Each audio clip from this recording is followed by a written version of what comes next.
Hi, I'm Erin with After Cancer, Solutions for Sexual Health, and helping survivors find intimacy again. Today, I'm answering the most frequently asked questions of patients and survivors after cancer treatment related to intimacy and sexuality. The first question relates to body image. What are ways or steps to regain a positive body image? We all know that cancer can be really hard on the body, both inside and out. If you have a negative body image because you feel like you look different than you did before cancer treatment, that can filter into the bedroom. We need to reframe the way we look at our body. Our body has gotten us through the most traumatic time of our life. It really is the toughest period of our life. It took on all the trauma of poison, of burning, of being cut with surgery. We need to look at our body differently. If we have a negative body image, we may pull away from our partner physically and emotionally for fear of rejection or a negative reaction. So think about your body, position it in a different way. Think about what it's done for you throughout cancer treatment, how it didn't give up on you. It got you to where you are today, breathing and being. Appreciate your body and your internal organs for all they do for you every day. Respect it, honor it, and love it by nourishing it and giving it exercise and pampering it. That's number one. Number two, think about how you define beauty. Our body image, that mental image we have of ourselves, is based on what we believe the world sees. How do you define beauty? What are you trying to live up to? When you look at your definition of beauty, look at it through your eyes of other people. How do you describe beauty? Think of the most beautiful people in your life. How would you describe their physical or emotional traits?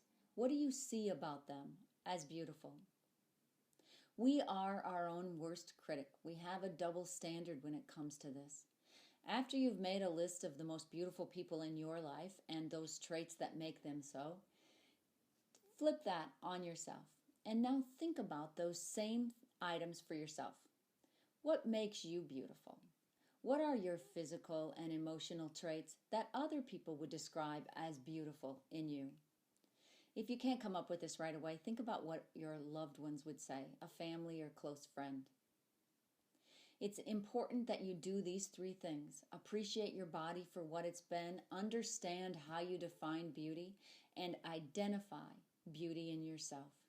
It will turn around your body image. I don't mean to make this seem simplistic. Body image is a complex issue. Doing these three steps, though, will help you reframe it in your mind. The second question I got is, how do you set aside time to talk about and resume sex with your partner?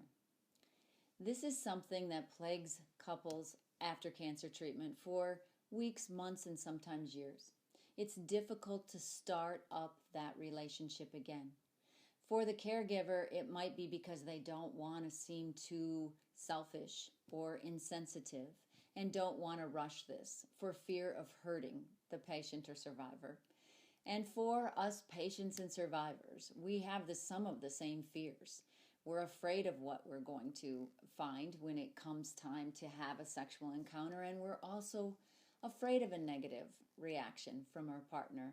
Sometimes we just can't get on the same path to connecting again, to finding a way there. So these steps will help. As the patient or survivor, think about emotional and physical intimacy and how you would define it for yourself. Think about this in the privacy of your own time and space, uninterrupted. Think about what your concerns are now, what your fears are, and what your requests are of your partner. List those out in any form. I did it in the form of a letter. Write out how you feel, and you don't have to give that to them. But number two, set a time to talk to them about those fears and concerns.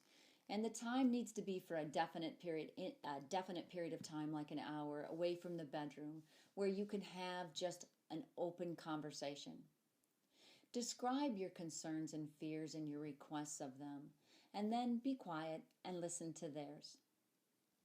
And number 3, after you've done those 2 steps, come up with the next step together. How you can move forward, either through emotional or physical intimacy. If you don't feel that one meeting gets you there, then schedule another meeting as your 3rd step.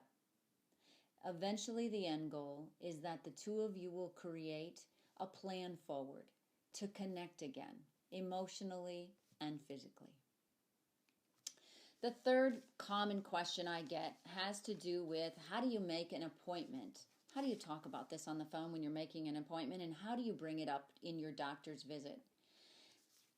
The only thing that you need to know about this is you need to be direct, succinct, and to the point. Don't feel awkward about this. Your doctor will be bringing this up to you if they haven't already. And if they haven't, it's absolutely normal and common for you to bring it up. If you call in to get an appointment, just say that you need help. You need help with getting a referral to talk to somebody about painful intercourse, or your inability to get or keep an erection, or your loss of desire. Just state what the problem is, that you need a referral to talk to somebody about that, or you need some information about that. If you're in the doctor's office, the same holds true. You either want a referral or you need information or solutions around whatever the issue is. I hope these answers have helped you with these most frequent questions I get on a weekly basis. You can also get great tips and information at my website at www.aftercancer.co. And while you're there, sign up to join the community of survivors struggling with these same issues. You'll get great tips and information to your inbox, to your email inbox. Your questions are welcomed and encouraged. Life is short. Don't let intimacy escape you. Create it for yourself and for your partner today.